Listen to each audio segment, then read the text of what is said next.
तन मुरली बन सोच रहा कि कब मेरे कान्हा आएंगे, आकर मुझ में प्राण भरकर मन से मुझे बजाएंगे। मुरली वो शरीर है और जो सुर उसमें भरे जा रहे हैं वो मन है। शरीर और मन की साथ में जब गति होती है तभी सुर प्रकट होते हैं।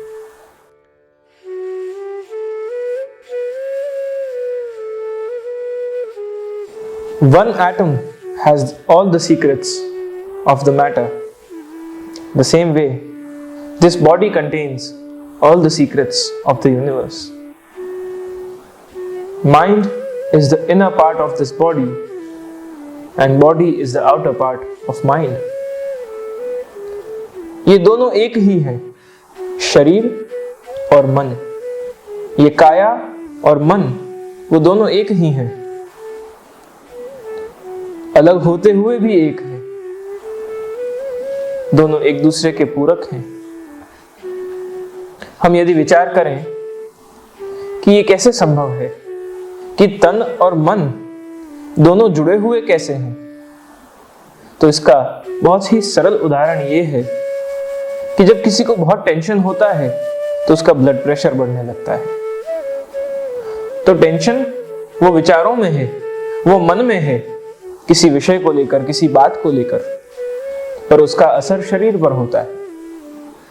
हम जो सोचते हैं वही हमारा शरीर उसका अनुभव करता है। किसी को किसी की बहुत याद आ रही है और उसकी याद में, उसके विरह में जब रुदन होता है तो वो रुदन शरीर करता है। जब कोई बहुत खुश होता है, प्रफुल्लित होता है, आनंदित होता है, तो मन से वो खुश है उसका अनुभव ये शरीर करता है। मानसिक रोग हो तो वो मानसिक रोग शारीरिक रोग में भी परिवर्तित हो सकता है, और उसी समय अगर किसी को फिजिकल प्रॉब्लम है, शारीरिक रोग है, तो वो मानसिक बीमारी में भी परिवर्तित हो सकता है। So the mind and body both are connected. हमारे मन का विचार हमारे शरीर पर वो हमें अनुभव होता है, और हमारे शरीर पर आने वाली जो तकलीफें हैं या हमारा शरीर जिस चीज को अनुभव कर रहा है उसी बात को हमारा मन भी अनुभव करता है। कबीरा यह तन खेत है, मन वच कर्म किसान। कबीरा यह तन खेत है, मन वच कर्म किसान।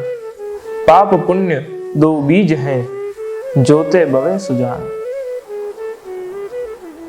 इस शरीर रूपी खेत को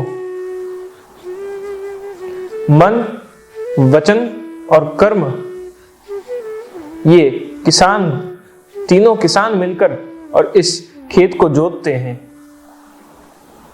हम जो मन में भावना रखते हैं, हम जो क्रिया करते हैं, हम जो वाणी बोलते हैं, उसी से हमारे ये जीवन रूपी खेत की फसल उगती है। हम जो बीज रोपित करते हैं वही तो अंकुरित होगा, वही तो पल्लवित होगा, वही तो पुष्पित होगा और वही तो फल देगा। Every action has a reaction and every reaction has a repercussion. आप जो करते हैं वो हर एक चीज का एक रिएक्शन है। तो कबीरा यह तन खेत है, मन वच कर्म किसान। पाप पुण्य यह बीज है। पाप और पुण्य ये बीज है। हम कोई पुण्य कर्म करें तो उसका फल भी हमें पुण्यकारी मिलेगा। यदि हम कोई पाप कर्म करें, पापाचार करें, तो उसका हमें उसी प्रकार का फल मिलता है। जैसा जिसका कर्म ऐसा ही उसका फल। पर भगवान तो गीता में कहते हैं कि तू फल की अपेक्षा करे बिना, हे अर्जुन, तू अपने लक्ष्य को भेद, उस लक्ष्य को फोकस कर। जो हमारा गोल है, उस गोल तक पहुंचने के लिए हमें फोकस करना जरूरी है। और वो फोकस कब हो पाएगा? जब हमारा मन और हमारा तन दोनों बैलेंस्ड हो, दोनों सिंक्रोनाइज्ड हो। एक धुन बजाए तो एक नाचे, और एक नाचे तो अपने आप दूसरा धुन बनाने लगे। ये जो सिंक्रोनाइजेशन है, जैसे कोई नृत्य करता हुआ व्यक्ति ताल और सुर उन दोनों की ही मस्ती में मदमस्त होकर अपने पैरों की थिरकन को वो रोक नहीं सकता। वो उत्साह के साथ, उल्लास के साथ वो नृत्य करता है। क्यों? क्योंकि उसके मन में जो तरंगे उत्पन्न हो रही हैं, जो ताल और सुर उसके मन में भाव प्रकट कर रहे हैं, वही तो भाव नृत्य कर रहा है। वो शरीर उन भावों को ही तो स्वीकार कर, अनुभव कर और नृत्य कर रहा है। तो इन दोनों का बैलेंस होना बहुत जरूरी है। हम जो सोच रहे हैं उसका असर हमारे शरीर पर होता है। हम सुनते हैं जैसा अन्न वैसा मन, जैसा पानी वैसी वाणी। तो ये कैसे? ये शरीर अन्न खा रहा है, पर उस अन्न का असर हमारी बुद्धि पर होता है, हमारे आचरण पर होता है। हम जो पानी पीते हैं वो पानी हमारी वाणी में वो दर्शित होता है। तो हमारे मन का असर हमारे शरीर पर होता है और हमारे शरीर का असर हमारे मन पर। वैसा वर्षा है, दोनों ही एक दूसरे के पूरक हैं। जब हम ध्यान लगाते हैं तब शरीर तो वहीं बैठा रहता है, पर मन ट्रैवल करता है। जो हम बात करते हैं कि जर्नी विदिन, जो अपने अंदर जर्नी करनी है, आत्मदर्पण जो है, जो अपने आप के अंदर उतरते हुए अपने आप को देखना है, अपने आप को खोजना है, अपने आप को ढूंढना है और अपने आप को समझना है। वो समझने के लिए सबसे जरूरी बात है कि हम अपने अंदर जर्नी करें। तो वो जर्नी कैसे होगी? हम अपने शरीर के साथ तो वो जर्नी कर नहीं सकते। वो जर्नी तो हमारा मन करता है। मन मुसाफिर है और ये तन वो यात्रा का स्थान। इसके अंदर ही सभी प्रश्नों के उत्तर हमें प्राप्त होते हैं। ये जो तन है वो तन मंदिर है और मन वृंदावन है।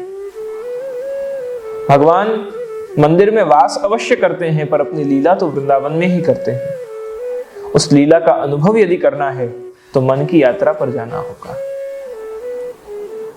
तन से हम कितने भी तीर्थों का दर्शन कर लें, तन से हम चार धाम की यात्रा कर लें, तन से हम कितनी भी सेवा कर लें, परंतु मन में जब तक वो भाव नहीं, मन में जब तक उस तीर्थ का स्वरूप का ज्ञान नहीं, मन में जब तक उस तीर्थ का अनुभव नहीं है, तब तक वो देह की यात्रा हो जाएगी पर मन की यात्रा अधूरी रह जाएगी। Modern sciences have studied the dead body, they have dissected the dead body, but the science is not yet able to explain the living. एक पक्षी पिंजरे में से उड़ गया, उस पिंजरे की स्टडी हो सकती है, पर जो पक्षी उड़ गया उसे हम कैसे समझ पाएंगे? भक्ति मार्गीय परंपराओं में प्रभु की उन लीलाओं का अनुभव हम कैसे कर सकते हैं? वो हजारों वर्षों पहले हुई जो लीला है प्रभु की, उसका अनुभव आज भी हो सकता है। कैसे? तो हमारी मन की जर्नी से। हम जो कीर्तनों को सुनते हैं वो उन्हीं लीलाओं का हमें अनुभव कराते हैं, क्योंकि हमारा मन ट्रैवल करता है। ये जो मन है वो बहुत ही चंचल है और ये चंचल मन पर काबू लाने के लिए हमें इस मन की लगाम प्रभु को सौंपनी पड़ेगी। नहीं तो ये मन जो है वो शरीर पर हावी हो जाता है। Para troopers, special forces commandos की जब ट्रेनिंग होती है तो उस आर्मी ट्रेनिंग में एक हफ्ते के लिए जो उसमें ट्रेनीज होते हैं उनको 1 से 2 घंटे की ही नींद दी जाती है। आधी रात को गन फायर के साथ उनको जगाया जाता है। 19 घंटे उन्हें बिना खाए ट्रेनिंग दी जाती है। 30 किलो का बैकपैक, 7 किलो की गन, उसके साथ कई और वेट देकर वुड लॉग्स के साथ, वाटर बैरल्स के साथ, ट्रक टायर्स के साथ 10-10 किलोमीटर के मार्चेस दिए जाते हैं। फुल डे ट्रेनिंग दी जाती है। ठंडे पानी में हाथ पैर बांध के उन्हें डाला जाता है। उनके पेशेंस की परीक्षा ली जाती है। ये सब जब हो रहा है और उन्हें 9 घंटों तक बिना पानी पिए जब ये सब ट्रेनिंग दी जा रही है, तो इस ट्रेनिंग के दौरान एक ट्रेनर साथ में एक फॉर्म लेकर चलता है और बार बार उनसे पूछता रहता है कि do you want to leave the training, क्या आप ये ट्रेनिंग छोड़ना चाहते हैं? आप अभी छोड़ सकते हैं। वो मन पर इतना प्रेशर, इतनी थकान, इतना एक्सर्शन, शरीर और मन दोनों ही इस परिस्थिति में इतने थके हुए हैं कि उन ट्रेनीज को कमांडो बनने के लिए इस फेज से गुजरना पड़ेगा। If they want to become a commando, they have to go through this process. इस प्रोसेस से बहुत कम लोग निकल पाते हैं, क्योंकि जब तक मन और तन इन दोनों के बीच सिंक्रोनाइजेशन नहीं होगा, मन वो इतना थक चुका है, शरीर वो इतना थक चुका है कि अब न तो विचार आ रहे हैं क्योंकि नींद पूरी नहीं हुई, शरीर को कंफर्ट नहीं मिला है इसलिए मन भी व्याकुल है, और मन व्याकुल है इसलिए शरीर और थक रहा है। तो जो पैराट्रूपर कमांडोज हैं, उनकी ट्रेनिंग इतनी सख्त होती है कि उनको अपने मन और अपने तन पर कंट्रोल लाना सिखाया जाता है। तभी तो जब कोई मिशन पर वो जाते हैं, तब रात दिन देखे बिना, खाए पिए बिना वो हमारे देश की रक्षा कर सकते हैं। वो जो परिश्रम है, वो जो ट्रेनिंग है, वो तन और मन के सिंक्रोनाइजेशन की ट्रेनिंग है। उसी प्रकार से प्राचीन परंपराओं में तन और मन की सिंक्रोनाइजेशन की ट्रेनिंग के लिए ही जगत गुरु श्रीमद् वल्लभ ने सेवा की परंपरा बताई कि देह से तनुजा सेवा तो करनी है, पर मानसी सेवा तक पहुंचना है। शरीर से शुरू करके वो यात्रा को मन तक ले जाना है। मन तक सीधा पहुंचना वो बहुत सरल नहीं है, पर शरीर से मन की यात्रा करना बहुत सरल है। पैर में किसी को कुछ चुभ जाए, कंकर चुभ जाए या कांटा चुभ जाए, तो वो शरीर को दर्द होता है, पर उसका अनुभव मन करता है। उसी प्रकार हम इस तन से जब सत्कर्म करने लगे, हम इस तन से जब कुछ ऐसा कार्य करें जिससे हम पुण्य की प्राप्ति करें, इस तन से हम कुछ ऐसा कार्य करें जिससे हम अपने मन तक पहुंच सकें। कबीरा, कुआं एक है, पानी भरे अनेक। कबीरा, कुआं एक है और पानी भरे अनेक, भांडे ही में भेद है, पानी सब में एक। वो ईश्वर तत्व जो है वो एक ही है, जो सब में वास कर रहा है, पर जो शरीर का आकार है वो सबका अलग अलग है। जो मटका है वो अलग अलग है, पानी सब में एक ही है। तो कबीरा, कुआं एक है, वो परब्रह्म तो एक ही है। मन माधव है, और माधव की मुरली की धुन से जब हम अपने मन को जोड़ते हैं, तब अपने आप ही ये तन थनथनाहट करता है। ये शरीर और हमारा मन, इन दोनों की तालमेल से ही हम अच्छा और एक सुखी जीवन जी सकते हैं। और वो जीने के लिए first step we have to take is to synchronize and to balance our mind and body, which can happen through meditation, which can happen through spiritual practices, which can happen through yoga, which can happen through viyog.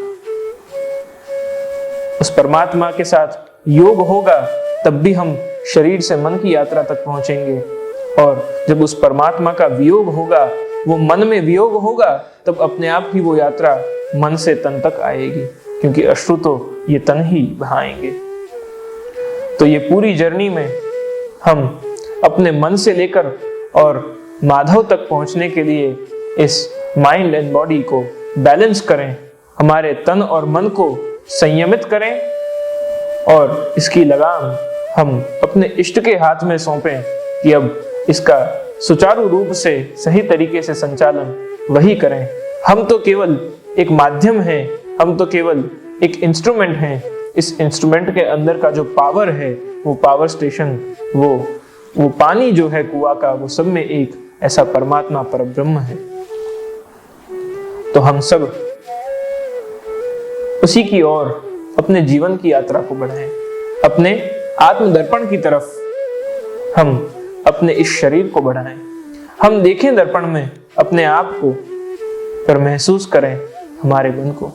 और जब हम अपने आप को महसूस करें, तब महसूस कर और अपने आप की वो जो लगाम है, जो डोर है इस जीवन की, जो इस तन और मन को चलाती है, उस डोर को श्री कृष्ण के हाथ में सौंपते हैं।